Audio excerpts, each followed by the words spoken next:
Hello, this is Pamela Springer, and thank you for joining me again today for Faces of Diversity Multi-Ethnic Skins 101. We're going to talk about the first line of defense. This is very important because most of the time we don't really look at the acid mantle.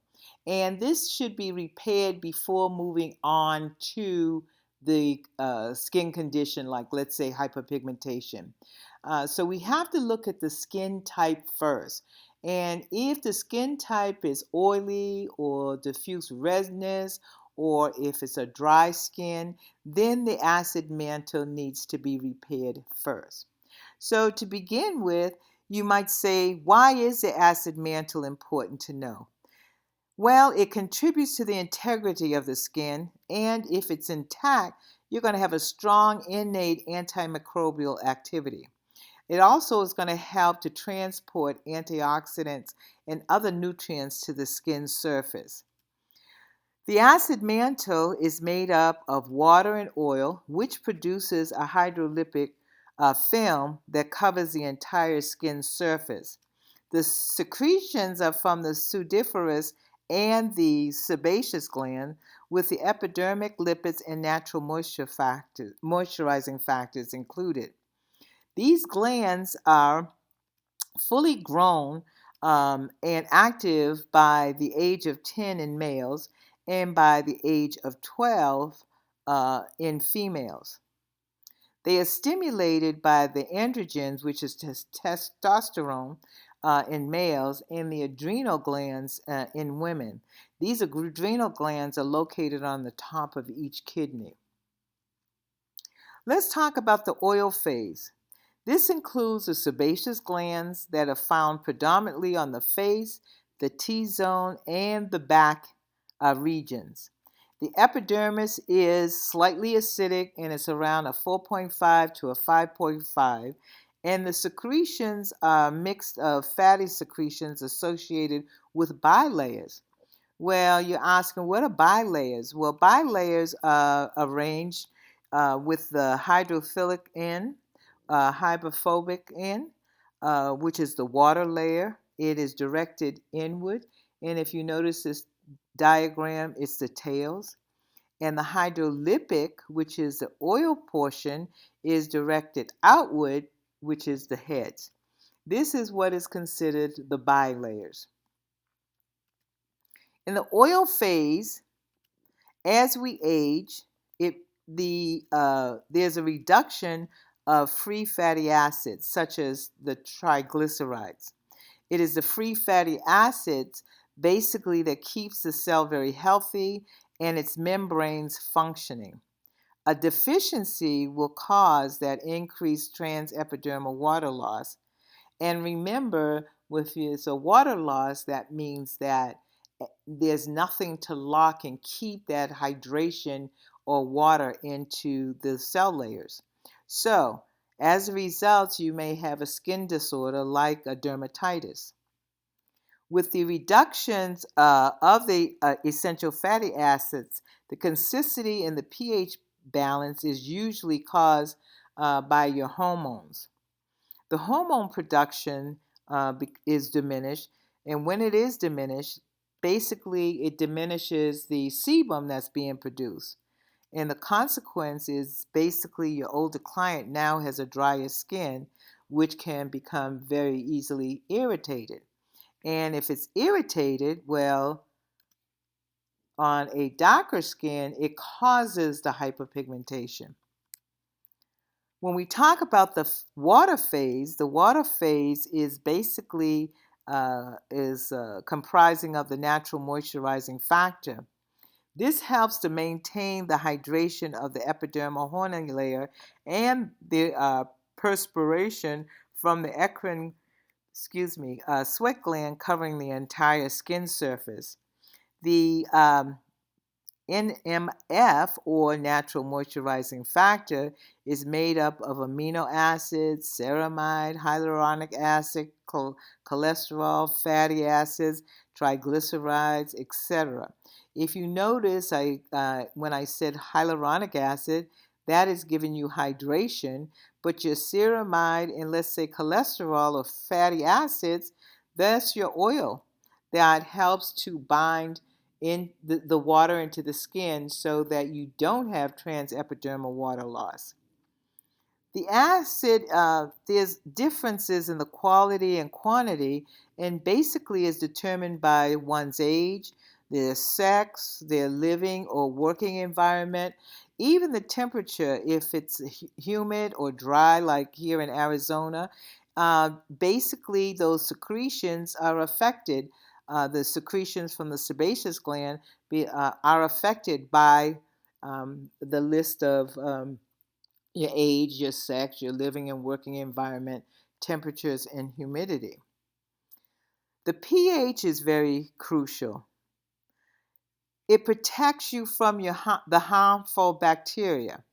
If the microflora is intact, it prevents issues like dry skin, wrinkles, and dermatitis.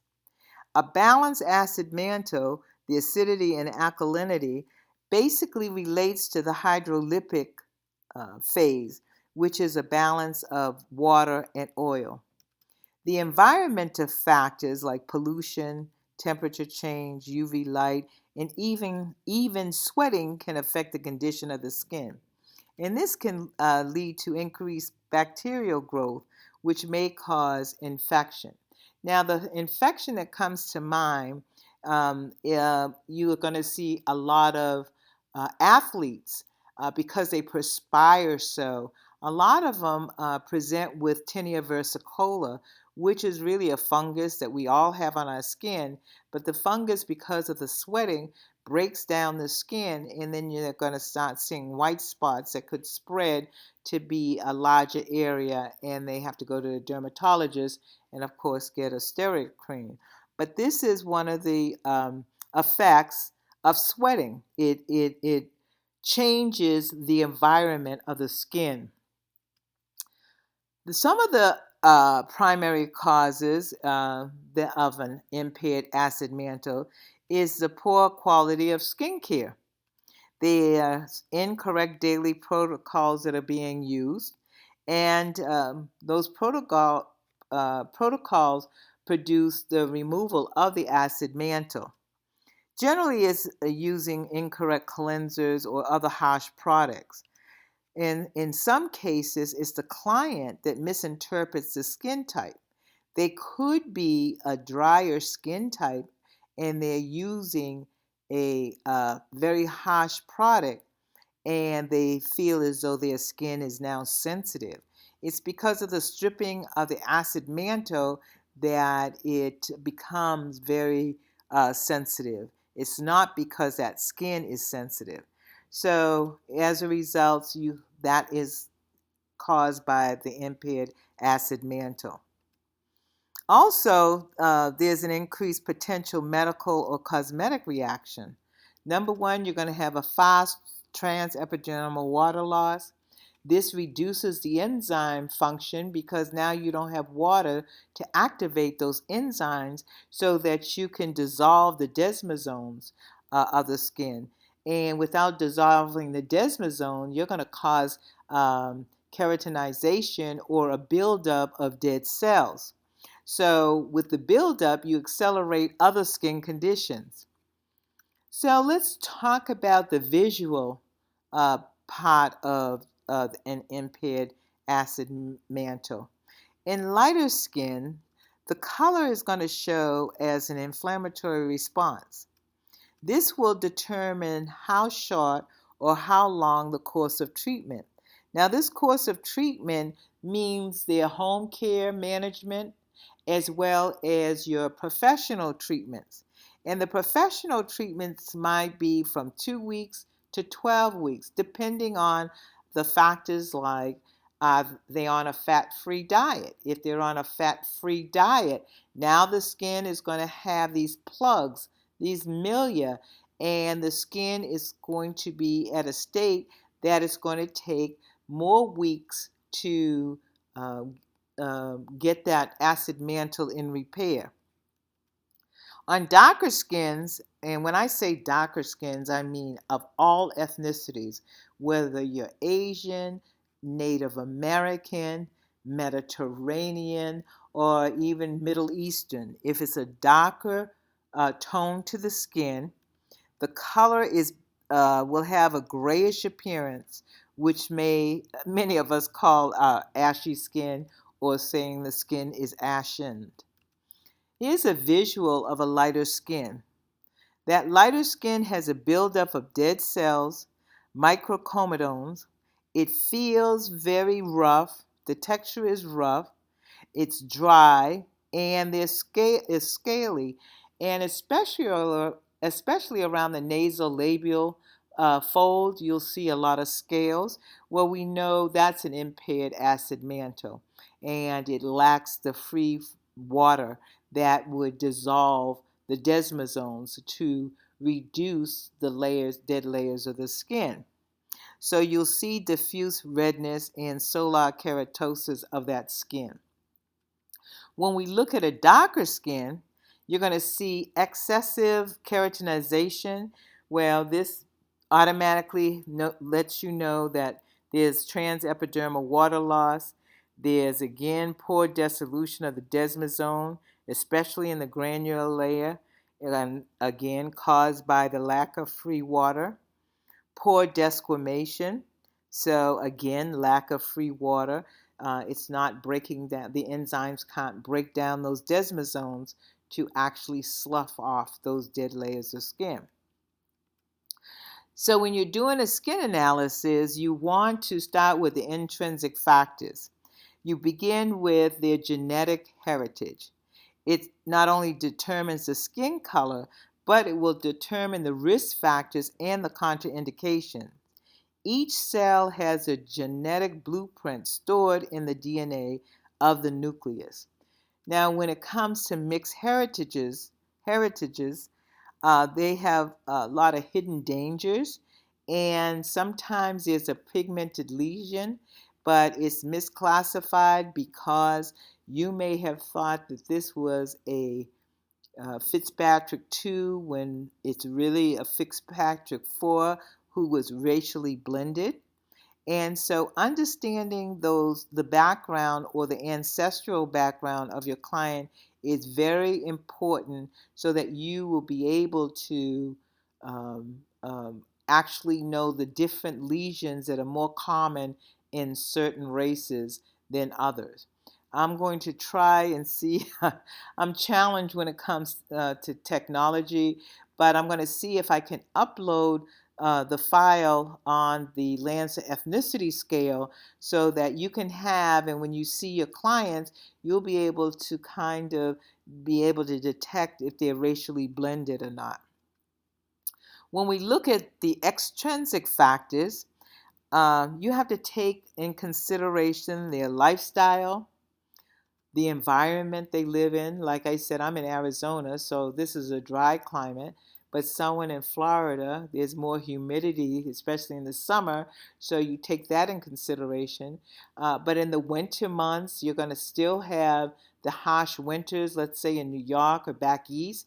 You have to take the environment in consideration, and the skincare treatments will be totally different than whatever those treatments were for your client in the summer. You also have to look at the medical and the cosmetic history, and you need to determine the cause and effect, and this will help you determine the appropriate solution for that client. Let's discuss professional products that are formulated for dry skin. I am going to suggest from the Global Skin Solution line your gentle cleanser. And once the skin is cleansed, you will degrease the skin with the pre-exfoliating pads before applying your fruit enzyme mask.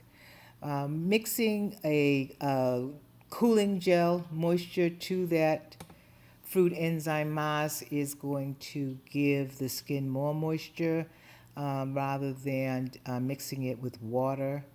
Once you remove the enzyme mask, you'll spray the skin with aloe leaf toner and then apply your moisture infusion mask.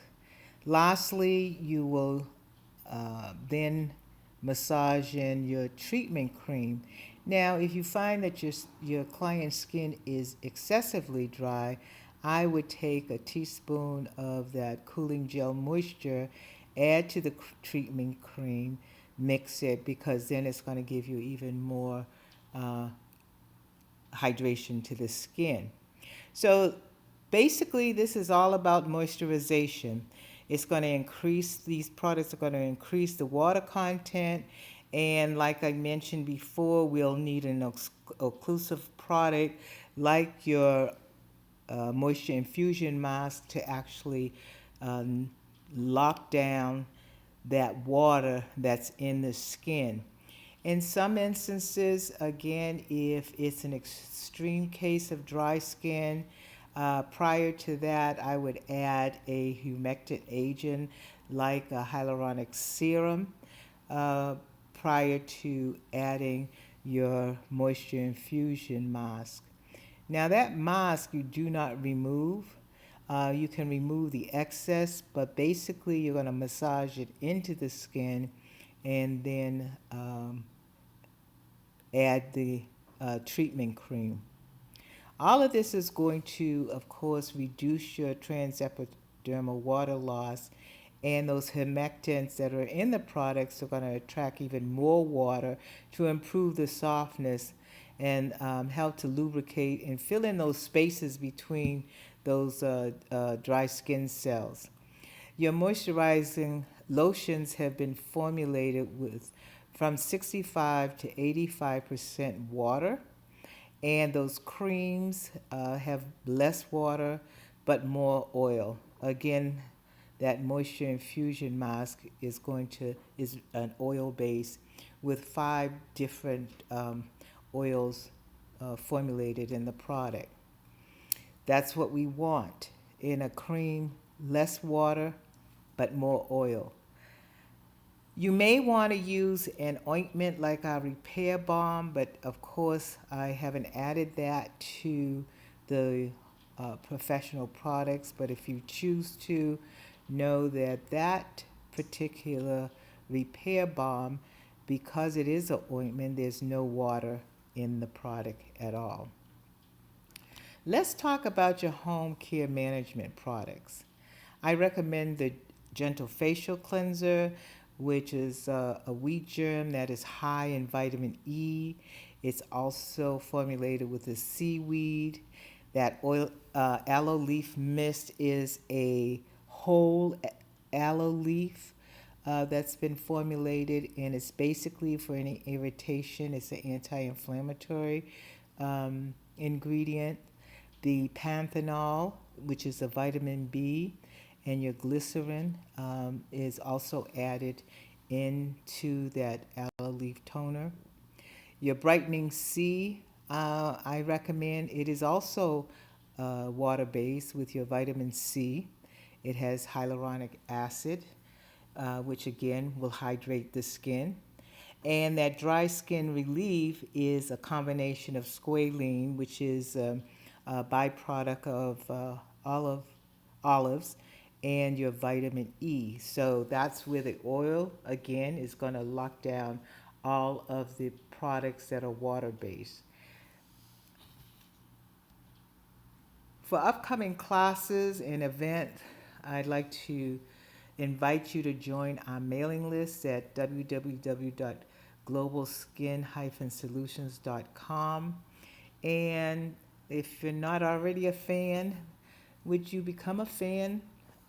We would love to have you.